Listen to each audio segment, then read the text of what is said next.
Hi, and welcome to Sun Tzu's The Art of Surviving Brain Injury. No, welcome to Detours, and I want to talk to you about Sun Tzu. No, he didn't have traumatic brain injury. In Detours, I've talked about Henry VIII, other historical figures, but the reason I'm bringing up Sun Tzu is because we talk about ourselves as warriors and survivors. And the fact of the matter is, there is a lot of wisdom in Sun Tzu's quotes that applies to us.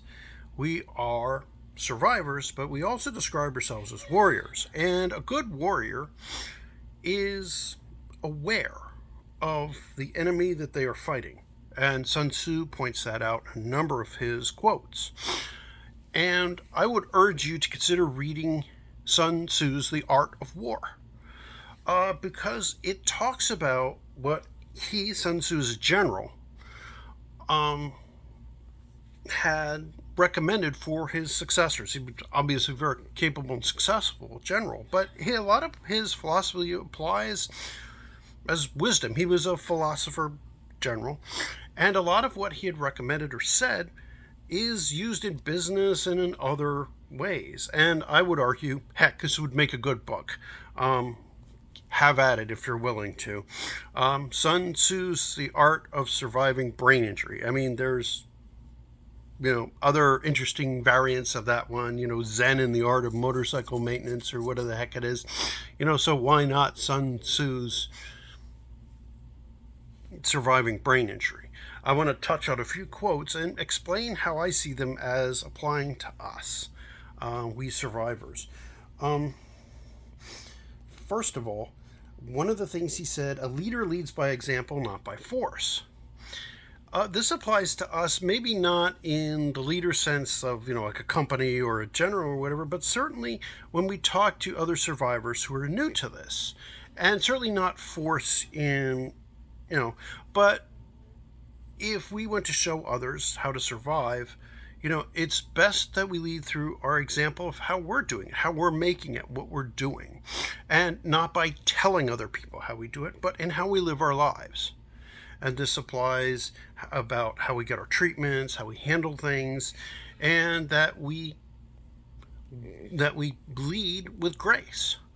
And that we deal with our problems with grace, not with anger, aggression, outbursts, and yelling, fighting, that kind of thing. Of course, that is often a symptom of traumatic brain injury, but do our best to deal with the problems we've been dealt with as much grace as we can. Again, it's not knocking anything or saying anything to be critical about it. It's just to say we do the best we can every day. And that we do by example when we want to lead. It's important. Many of us seek to have help groups. We seek to advocate. We seek to set up, self-help and healing, naturalistic or otherwise. If we're going to lead, we need to lead by our example. He also says, know your enemy, know yourself. This one we know. This is important. We need to know who we are. As survivors, we need to know our enemy being brain injury. Sometimes the enemy is us. I have met the enemy, and he is us. In this case, our brain injury. Do you know your symptoms? Do you really know deep down? It's like, I just get overwhelmed. No. Specifically, do you know what it is and how you react? How well do you know your symptoms? Do you know them in detail? Are you able to say this specifically happens? Ask a family member to help, to outline. It's that courage that I talked about in my other video. Know thy enemy as well as knowing thyself.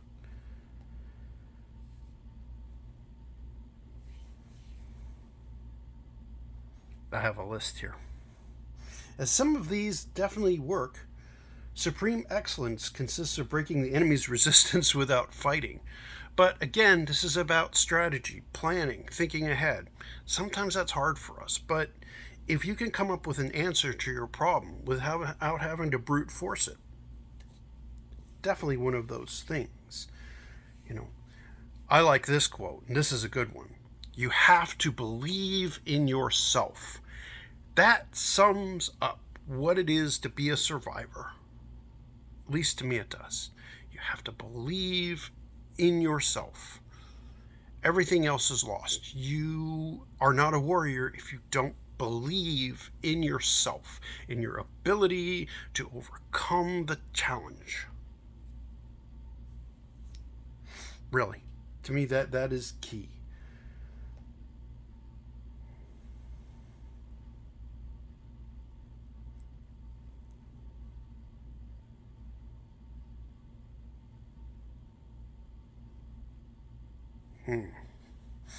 The supreme art of war is to subdue the enemy without fighting. This could also apply to when you're dealing with employers and doctors and other people who stand in your way. Because sometimes the war is not with us, but it is with others. Survivorship. And if you could find a way to do it without having to butt heads directly, finding other solutions. Many of us are good at that. Finding other solutions and pressing forward.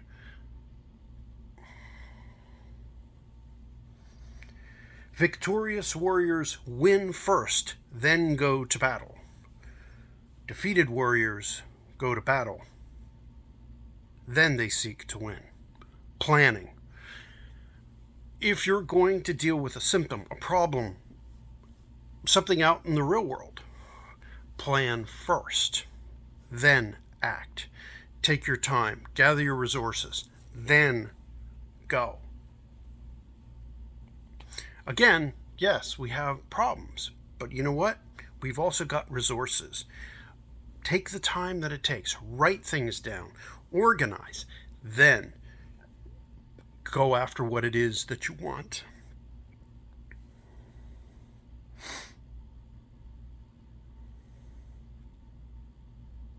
Appear weak where you are strong. Appear weak when, with apologies, when you are strong, and strong when you are weak.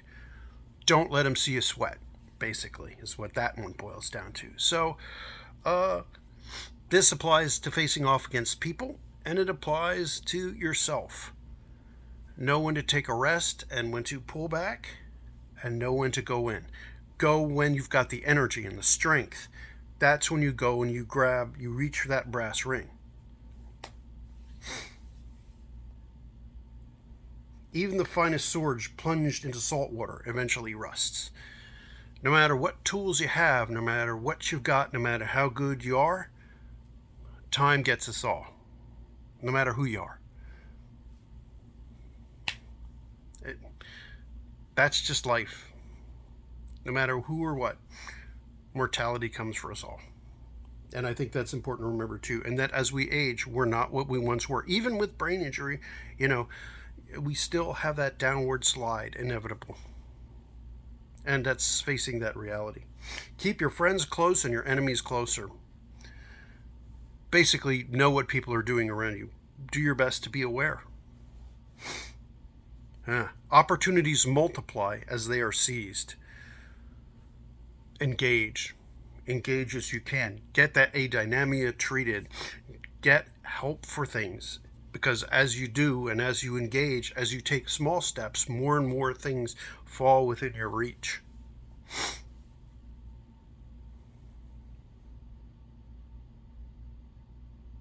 He who will win knows when to fight and when not to fight.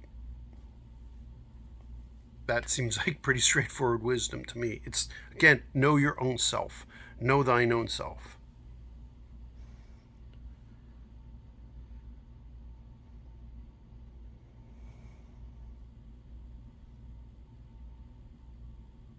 If the mind is willing, the flesh can go on.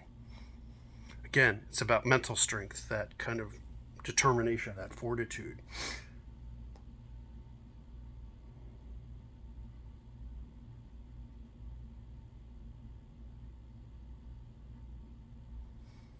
A lot of what he stood for was planning, thinking ahead, knowing yourself, knowing your enemy, things that we make a point to do.